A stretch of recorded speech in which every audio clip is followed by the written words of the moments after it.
오늘 우리에게 주시는 하나님 말씀 함께 보도록 하겠습니다.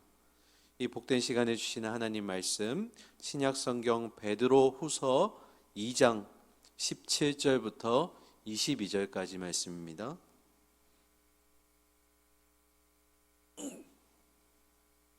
신약 성경 385면에 있습니다. 베드로 후서 2장 17절부터 22절까지입니다.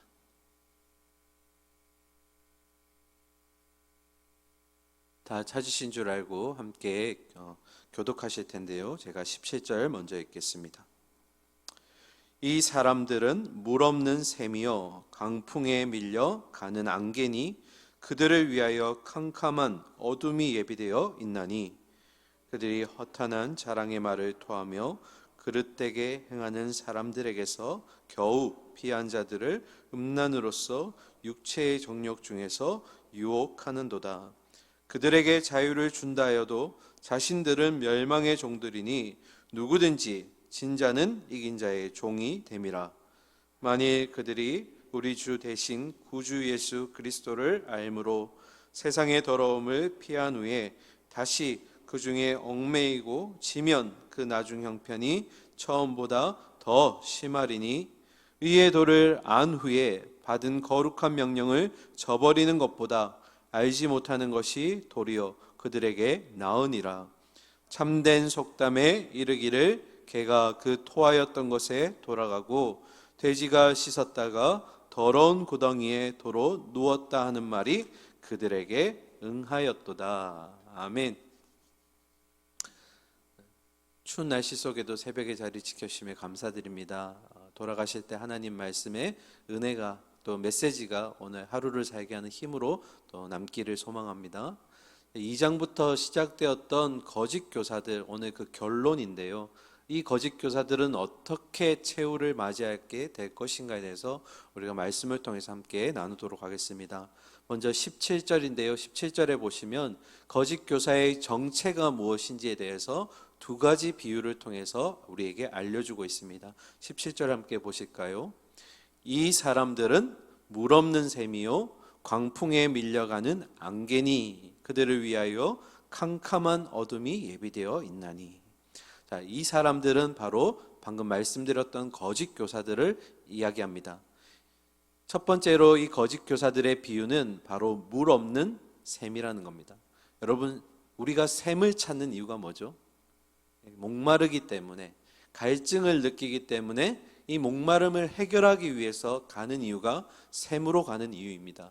그런데 거짓 교사들은 그냥 샘이 아니라 물이 없는 샘이라고 되어 있습니다. 그 말은 이 갈증을 느끼는 우린 영적인 자녀들이 거짓 교사들을 찾아가면 그 갈증을 채울 수 없다라는 얘기입니다.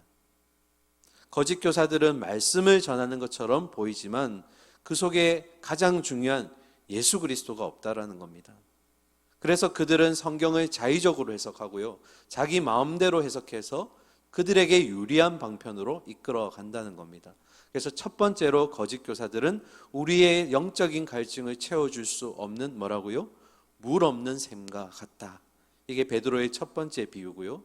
두 번째는 광풍에 밀려가는 안개라고 되어 있습니다. 거짓 교사들도 역시 동일하게 성경적 용어를 사용합니다. 그리고 복음이라는 단어를 얘기합니다. 하지만 그 속에는 철저히 세속적이고 세상적인 것들, 이 땅의 풍조를 따라가면서 얻을 수 있는 그런 것들을 숨겨두고 있습니다. 말씀에 기초하지 않고 있기 때문에 그들에 따르면 광풍이 불면 어떻게 해요? 비껴가게 될 안개와 같은 이들이 바로 그들과 같다라는 겁니다. 그들을 향해 베드로는 이렇게 결론 냈습니다. 17절 마지막에 보시면 그들을 위하여 캄캄한 어둠이 예비되어 있다. 근데 참 놀랍게도 여러분, 이 캄캄한 어둠이 예비되어 있다 해서 예비되었다라는 말은 이미 준비가 되어 있다라는 의미입니다. 그 말은 하나님이 거짓 교사에 대해서 이미 결과를 준비해 두고 계셨다라는 겁니다. 캄캄한 어둠은 뭐였죠? 그들은 심판 가운데 임할 것이고 영원한 형벌을 받게 될 것이라는 것이 이미 하나님이 그들을 향해 준비하고 계획하고 계셨다라는 겁니다. 자, 이어서 두 번째로 18절과 19절 보실 텐데요. 두 절을 통해서 우리는 무엇을 알 수 있냐면 거짓 교사들이 정체를 드러낼 때 어떻게 드러낼 것이며 또한 다시 한번 그들의 결말은 무엇인지 베드로가 우리에게 알려주고 있습니다. 우리 18절과 19절 함께 읽도록 하겠습니다. 그들이 허탄한 자랑의 말을 토하며 그릇되게 행하는 사람들에게서 겨우 피한 자들을 음란으로서 육체의 정욕 중에서 유혹하는도다. 그들에게 자유를 준다 하여도 자신들은 멸망의 종들이니 누구든지 진 자는 이긴 자의 종이 됨이라. 제가 이 설교문 준비하면서 거짓 교사에 대해서 계속 이렇게 연구하던 중에 제가 참 암울한 우리의 모습들을 함께 보게 되었는데요. 그게 무엇이냐면 제가 지금 이제 거짓 교사가 어떻게 정체를 드러내는지 세 가지 모습을 보여드릴 텐데, 근데 참 안타까운 것은 뭐냐면 우리 성도 가운데도 암암리에 거짓 교사의 역할을 부지중에 하는 자들이 있다라는 겁니다. 대놓고 거짓 교사의 모습을 보이진 않지만 내용을 보시다 보면 우리 중에 있는데 라고 생각하실 수 있는 분들이 있다라는 겁니다. 한번 잘 들어보시겠어요? 첫 번째, 거짓 교사들은 어떻게 정체를 드러내는가? 거짓 교사들은 헛된 자랑을 한다라고 되어 있습니다. 제가 예전에 TV에서 이 사이비 종교 또는 뭐 이단에 이제 있는 그런 사람들의 어떤 이 구슬리는 말을 하는 것을 들은 적이 있는데요. 어떻게 성도들을 구슬리냐면 자신이 기도하는 가운데 하나님이 점지해 주신 땅이 있다고 얘기하는 거예요. 그러면서 성도를 향해서 뭐라고 얘기합니까? 이 땅에 너랑 나랑 같이 투자하면 이 땅이 대박 날 거야. 왜요? 하나님이 점지해 주신 땅인데. 그러니까 이게 혹하는 마음이 생기는 겁니다. 또 어떤 이는 말하기를 내가 기도하던 중에 주식에 눈이 탁 뜨이더라. 너 나랑 같이 투자하면 이 사업 같이 하면 하나님이 하시는 거니까 안 될 수가 없어. 이렇게 얘기해서 어떻게 해요? 꼬드겨서 같이 이 일에 동참하도록 한다라는 겁니다. 뭔가 우리 주변에 있는 것 같죠? 있을 수 있다라는 겁니다. 우리 교회에 있다는 게 아니라 우리 주변에 이렇게 부지중에 거짓 교사의 역할을 하는 자들이 있을 수 있다라는 겁니다. 또 한 가지 예를 들면 자신이 신령한 계시를 받은 자이기 때문에 자기가 말만 하고 자기가 기도만 하면 깨끗하게 나올 수 있다라고 얘기하는 자들도 있다라는 겁니다. 그런데 여러분 속으시면 안 됩니다. 왜요? 이 거짓 교사들은 결국 자기의 이익을 취하기 위해서 성도들에게 돈을 요구하기 위해서 이런 요구들을 하고 있다라는 겁니다. 그래서 목회자도 당연히 그럴 것이지만 성도와 성도 사이에 복음이 아닌 다른 것들로 뭔가 연결이 되면 위험해진다라는 겁니다. 그래서 우리가 눈을 뜨고 이 진리 가운데 바로 서 있어야 되는 이유는 우리가 거짓 교사가 되지 않기 위해선 이 방법도 있다라는 겁니다. 첫 번째는 뭐라고요? 헛된 자랑을 한다. 그들은 마치 복음을 얘기하는 것 같지만 거짓 자랑으로 우리를 속이려고 한다. 두 번째가 더 위험합니다. 두 번째 거짓 교사들은 어떻게 정체를 드러내냐면 신앙의 뿌리가 깊지 않은 그리고 굳게 섰지 못한 성도들을 집요하게 유혹해서 그들을 넘어지게 만든다라는 겁니다. 이제 막 교회에 와서 정말 주님을 알고 싶고 또 교회가 어떤 곳인지 또 은혜를 위해서 잘은 모르지만 나온 성도들이 있는데 처음에는 친절하게 다가가서 교회가 어떤 곳이고 또 얼마나 아름다운 곳인지를 소개해 주는 것처럼 도움을 줄 것처럼 하지만 어떻게 하는 겁니까? 그 속에서 자기의 어떤 이익을 스그머니 집어넣는 사람들이 있다라는 겁니다. 제가 얼마 전에 신천지에 이제 들어간 사람들의 그런 예화를 보게 되었는데요. 안타까운 것이 뭐냐면 그들이 필요로 하는 것을 그 신천지에서 요구를 한다는 겁니다. 내가 직장을 줄게. 근데 지금 너 돈이 어렵지? 너 지금 자녀가 힘들지? 내가 도와줄게. 복음 얘기는 절대 하지 않습니다. 그가 필요한 게 무엇인지에 대해서 먼저 얘기한다라는 겁니다. 그리고 나서 직장을 구해주고 자녀들 취업시켜주고 또 돈이 필요한 사람들은 돈 빌려주고 나서 그 다음 뭐라고 얘기하는 겁니까? 나랑 같이 성경 공부해보지 않을래? 이렇게 들어가면 나중에 빠져나올 수 있는 구멍을 얻게 만든다라는 겁니다. 왜요? 이게 진리가 아닌 걸 알면 나오고 싶은데 내 자녀의 취업이 잘리게 될 것 같고 또 내 빌렸던 돈을 갚아야 되게 하고 이런 것들이 묶여 있다 보니까 거짓 교사들로부터 벗어날 수가 없다라는 겁니다. 그래서 그들은 어떻게 한다고요? 특히 교회에 처음 들어온 초신자들 그리고 이제 막 주님을 알고자 하는 믿음의 성도들을 넘어뜨리기 위해서 애쓴다라는 겁니다. 그리고 세 번째 그들은 자유를 약속합니다. 여기서는 우리가 좀 배경 설명이 필요한데요. 왜 거짓 교사들은 자유를 말할까요? 그 이유는 이것 때문입니다. 당시에 이 로마 사회라는 곳은 철저히 자유인과 노예라는 계급제로 운영이 되었습니다. 이 두 가지로 굉장히 엄격한 신분 제도를 지키던 시절이었습니다. 그런데 베드로 후서 이 편지를 받는 수신자들이 대부분 열악한 하층민 계급이거나 또는 예수 믿었기 때문에 노예 생활을 해야 되는 그런 안타까운 자들이 많이 있었기 때문입니다. 여러분, 우리가 물질에 궁하고 힘들게 살고 뭔가 얽매여 사는데 누군가 나에게 와서 자유를 얘기하고 성공을 얘기하고 부를 주겠다고 얘기하면 마음이 어떨까요? 흔들리죠. 내가 지금 흔들리는 것들을 그들이 주겠다라고 얘기하는데, 그러니까 이들은 그 자유를 뭘로 이용하는 겁니까? 꼬드기는 수단으로, 그들을 뒤흔드는 수단으로 이용한다라는 겁니다. 그러나 진짜 자유는 뭡니까? 이런 자유가 아니죠. 그들이 말하는 자유는 하나님의 권세, 특권을 가진 자들이 어떻게 해요? 자기의 정욕을 쓰고 자기의 유혹대로 살아가면서도 뭐라고 얘기하냐면, 나는 이미 구원받은 자니까 이렇게 마음대로 살아도 괜찮아. 나는 이미 하나님께 구원의 약속을 받았어. 이렇게 자의적으로 성경을 해석한다라는 겁니다. 여러분, 구원받기 위해서 우리가 경건한 생활을 하는 것이 아니라 구원을 받았기 때문에 하나님의 신분에 걸맞게 우리가 거룩한 생활을 해야 될 줄 믿습니다. 그 말은 무슨 의미일까요? 방탕한 삶을 살아서는 안 된다라는 겁니다. 주님 주신 우리의 특권을 남용해서는 안 된다라는 겁니다. 이렇게 거짓 교사들처럼 자유를 헛되게 사용해서는 안 된다라는 겁니다.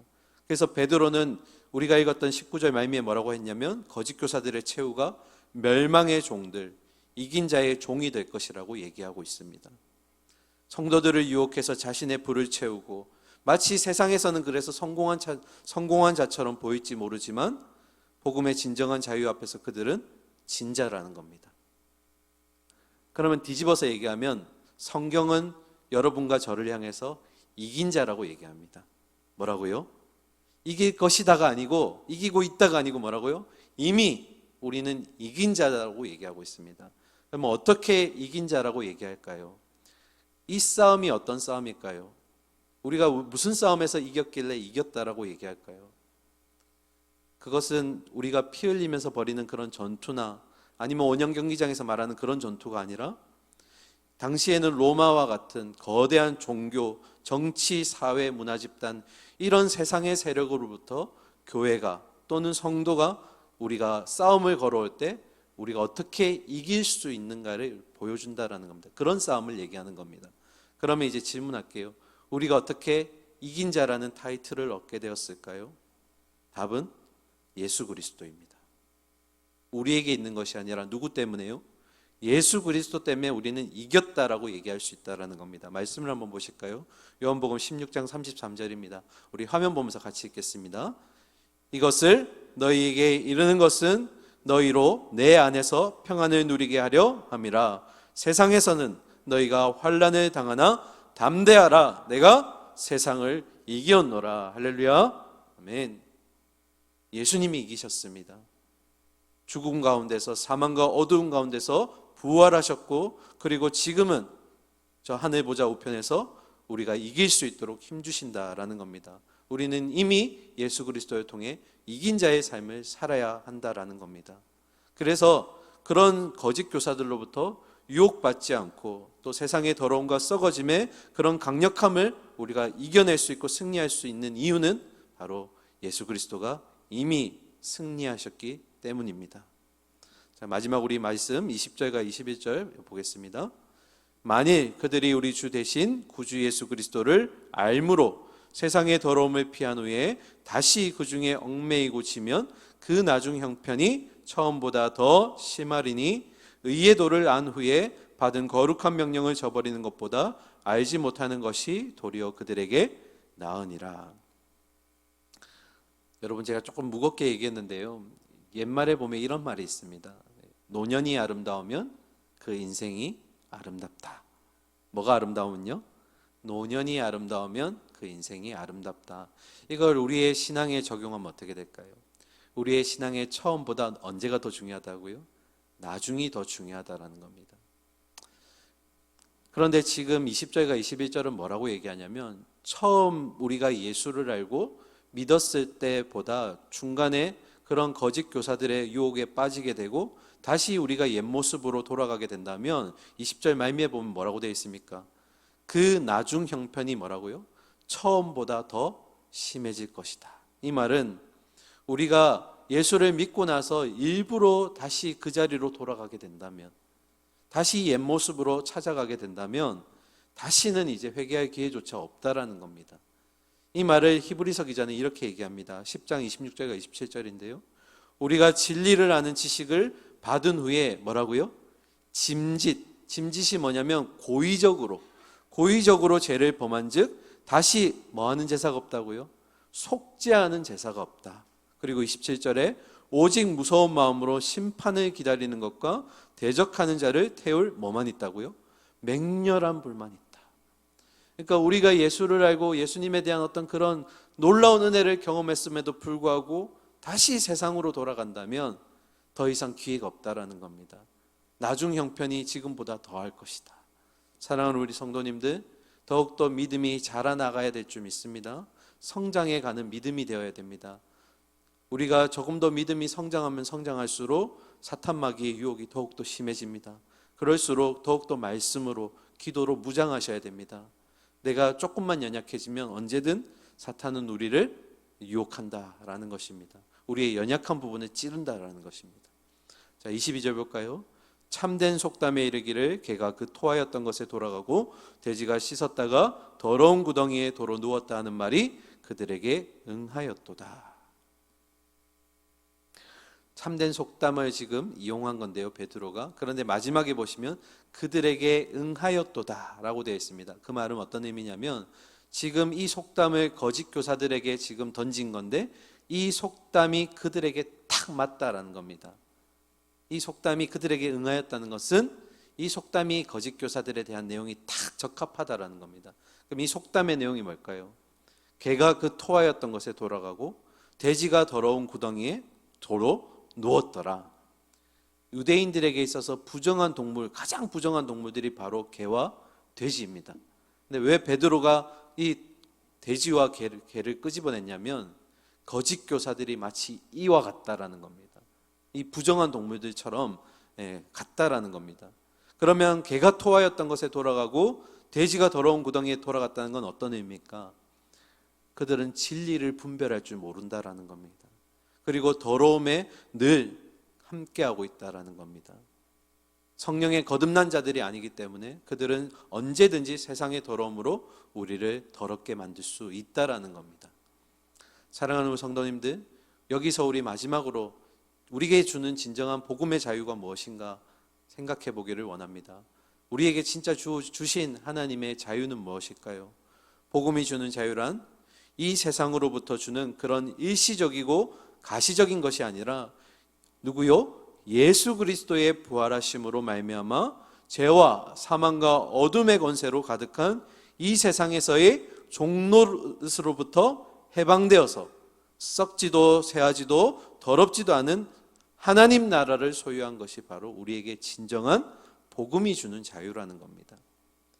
거짓 교사들이 주는 그런 헛된 자유와 자랑과 그런 교만함이 아니라 우리에게 하나님 나라를 주셨고 죄와 사망과 어둠의 권세로부터 이겨주신 예수 그리스도가 우리의 소유되심이 우리의 참된 복음의 자랑이라는 것입니다. 그것으로 우리가 자유를 얻고 있다는 겁니다. 말씀을 마무리하겠습니다. 물 없는 샘이 우리가 찾아가면 안 됩니다. 안개와 같은 그런 언제든 강풍이 불면 밀려나는 그런 안개와 같은 그들에게 우리가 우리의 심령을 맡겨서는 안 된다라는 겁니다. 또 한 가지 중요한 건 우리가 부지 중에 그런 역할을 할 수 있다는 그런 사실을 언제나 유의하시면서 성도와 성도는 무엇으로 연결돼야 된다고요? 복음과 관련된 것들로 기도로 함께 연결의 끈이 되어야 되고 말씀으로 연결돼야 되고 예배로 연결돼야 된다는 겁니다. 그렇지 않으면 지금 거짓 교사들처럼 위험에 빠질 수 있다라는 겁니다. 사랑하는 우리 새벽의 성도님들, 개와 돼지처럼 비참한 그런 상태를 누리는 것이 아니라 우리의 영원한 샘물인 말씀의 샘물에 풍덩 빠지셔서 그리스도를 아는 지식으로 채워지시고 그 열매가, 아름다운 열매가 우리 삶 가운데 맺어질 수 있기를 간절히 소망하고 축원합니다. 함께 기도하겠습니다. 사랑과 공의 하나님 아버지, 주님 다시 오실 때가 가까워지면서 더욱 많은 거짓 교사들과 이단과 사이비가 진리를 향해서, 교회를 향해서 유혹하고 더 많은 악한 손길을 뻗치고 있습니다. 우리 성도들 모두가 말씀을 통해서 깨어있기를 소망합니다. 거짓 것들에 흔들리지 않기를 소망합니다. 주님이 내 인생을 붙드셨고 내 인생을 이끌어 가시는 줄 믿습니다. 우리의 모든 시선은 주님에게만 향하기를 소망합니다. 복음 위에 다른 것들에 흔들리지 않게 하여 주시옵소서. 우리가 부지 중에 거짓 교사의 모습이 있진 않은지 다시 한번 우리의 모습을 돌아보게 하시며 우리 성도들 사이에 복음 위의 것들은 다 물러가게 하시고 오직 기도의 끈으로, 말씀의 끈으로, 예배의 끈으로 우리가 단단히 매듭지어질 수 있도록 주여 인도하여 주시옵소서. 추운 날씨가 계속되고 있습니다. 우리 성도님들 영육간에 늘 강건할 수 있도록 주님 붙들어 주시고 아버지 아프지 않도록 지켜주시며 마음 상하지 않도록 주님 붙들어 주시옵소서. 이제 연말을 맞이합니다. 주님 무엇보다 우리가 내년을 바라보며 다시 한번 소망을 꿈꾸게 하시며 우리 교회에 베풀어 주실 주님의 은혜를 기대하며 우리가 기도하며 준비하게 하여 주시옵소서. 주신 새 하루에 감사드리며 살아계신 예수 그리스도 이름으로 기도드립니다. 아멘.